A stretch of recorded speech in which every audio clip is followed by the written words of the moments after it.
Really, that introduction to community college, I think, is what saved my academic career and really put me on a path to be able to eventually graduate with my bachelor's and be motivated for further education. My name is BJ Snowden. I am the Associate Vice President of Equity, Institutional Effectiveness, and Innovation here at American River College. You know, college for me was really an idea.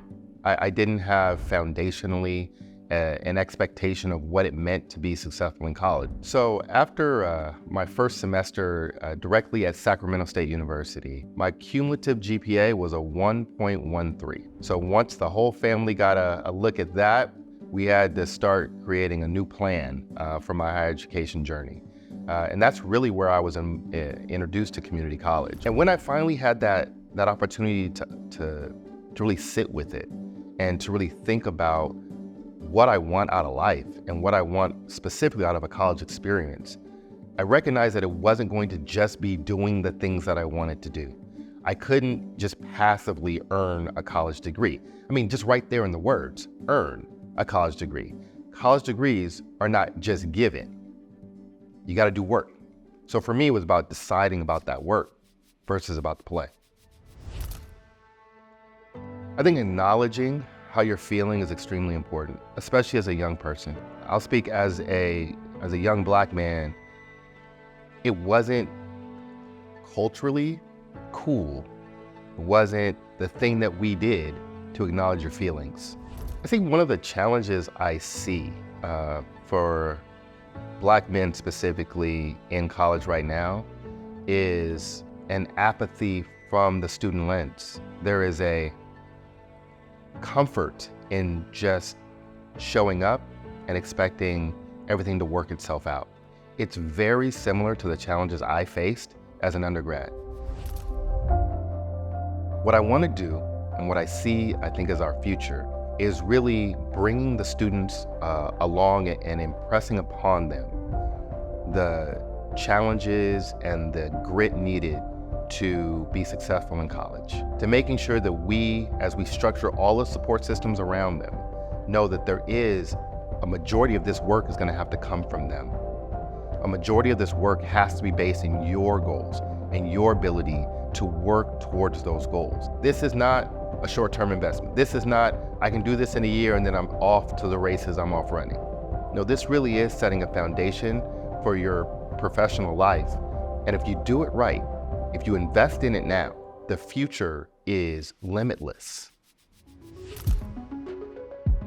I think what really linked me to be successful in college had to be my peers.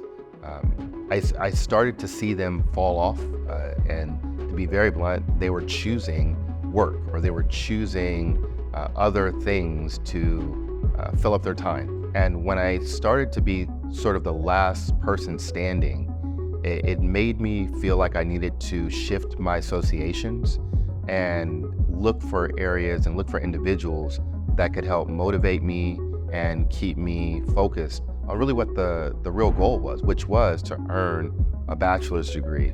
And I got lucky that I was exposed to historically African-American fraternities at the time. So I got to witness them all, right? Omega Psi Phi, Alpha Phi Alpha, Phi Beta Sigma, Kappa Alpha Psi. And doing that, I started to see myself potentially aligning with one of the groups and eventually ended up pledging a fraternity called Kappa Alpha Psi Fraternity Incorporated. That network of like-minded, very focused, very driven African-American males really gave me the network.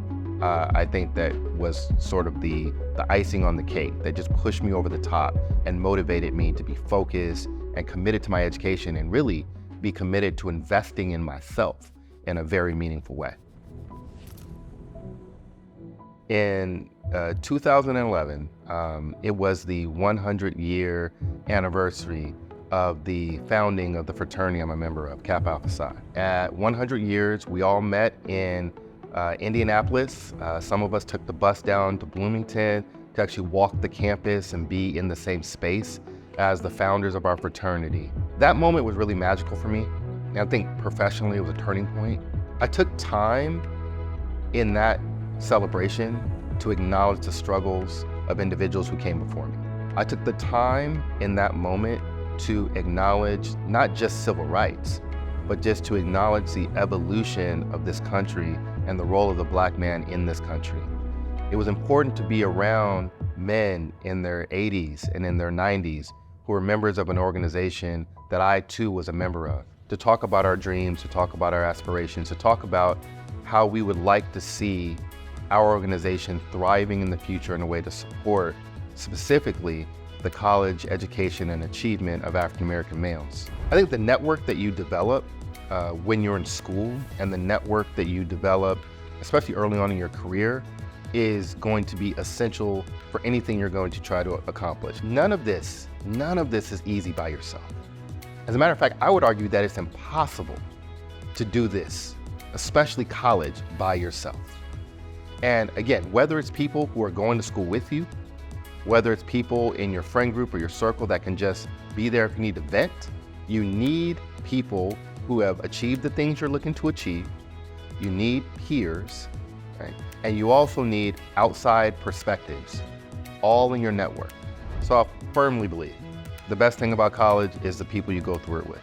BJ Snowden, the Associate Vice President of Equity, Institutional Effectiveness, and Innovation at American River College, celebrating Black History Month.